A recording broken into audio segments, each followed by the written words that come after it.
Welcome to sauce TV. నేను మీ అభిదిశల్. మనమైతే వనంతూప్ సెంటర్లో మూడో వీధిలో ఉండేటువంటి కల్పతరు అపార్ట్మెంట్స్ దగ్గర ఉన్నాం. వాస్తవంగా ఇక్కడే దొంగలు పట్టపగలు అపహరించడం జరిగింది. దీనికి సంబంధించి ఇక్కడ అంటే సెకండ్ ఫ్లోర్లో నివాసం ఉండేటువంటి వాళ్ళు సాఫ్ట్వేర్ ఎంప్లాయీస్ కావడంతో వాళ్ళు మాట్లాడేందుకు నిరాకరించారు. అంటే కెమెరా ముందుకు రావడానికి వాళ్ళకి ఇష్టం లేకపోవడంతో నిరాకరించారు.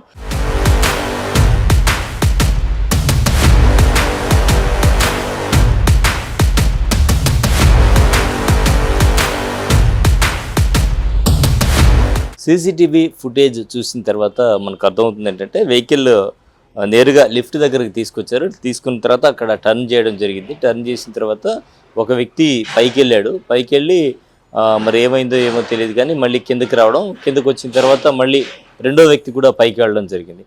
సో మొత్తానికి ఎలా చేశారు ఏంటి అనేది చూసుకున్నప్పుడు ఇక్కడ అపార్ట్మెంట్లో సెక్యూరిటీ ఏం చేస్తున్నాడు ఆ సమయంలో, ఎవరు ఏంటి అని జనరల్గా అపార్ట్మెంట్స్ దగ్గర ఏంటంటే సెక్యూరిటీస్ ఉంటారు కాబట్టి వాళ్ళు సెక్యూరిటీ కావచ్చు, వాచ్మెన్ కావచ్చు, మనం ఏదైనా చెప్పుకోవచ్చు. ఆ వాచ్మెన్ ఎవరైతే ఉంటారో వాళ్ళు అడుగుతారు ఎవరు ఏంటి, ఏ ఫ్లోర్కి వెళ్ళాలి, ఏ పని మీద వచ్చారు ఏంటి అనేది అడిగి పైకి పంపిస్తూ ఉంటారు. వాచ్మెన్లు అదిగా మామూలుగా ఎక్కడున్నా కూడా వాళ్ళు అదే పని మీద ఉంటారు.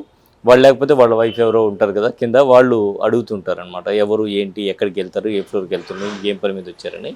సో ఆ పని మీద అడగకుండా పైకి ఎట్లా వెళ్ళారు అనేది కూడా ఇక్కడ గమనించాల్సినటువంటి అంశం. అదేవిధంగా ఎంత సొమ్ము పోయింది అనేటువంటి విషయంలో మనం డిపార్ట్మెంట్ వాళ్ళతో మాట్లాడడం జరిగింది. డిపార్ట్మెంట్ వాళ్ళు ఇచ్చినటువంటి ఇన్ఫర్మేషన్ ఏంటంటే మనకు 248 గ్రాముల బంగారం, 3 కేజీల వరకు సుమారుగా వెండి, ఏదో ఒక పెళ్లి కోసం వచ్చారట వాళ్ళు.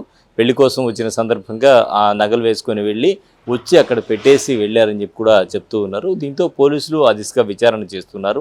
ఈరోజు సీసీ కెమెరాలు దాదాపు అన్ని చోట్ల ఉన్నాయి కాబట్టి ఖచ్చితంగా ఈ సీసీ కెమెరాల ఆధారంగా దర్యాప్తు చేసేటువంటి అవకాశం అయితే కనిపిస్తోంది. ఎవరు ఏంటి, ఎక్కడి నుంచి వచ్చారు అనే కోణంలో దర్యాప్తు చేసి అది త్వరలోనే నిందితులను పట్టుకునేటువంటి అవకాశం ఉందని డిపార్ట్మెంట్ వాళ్ళైతే చెప్తున్నారు.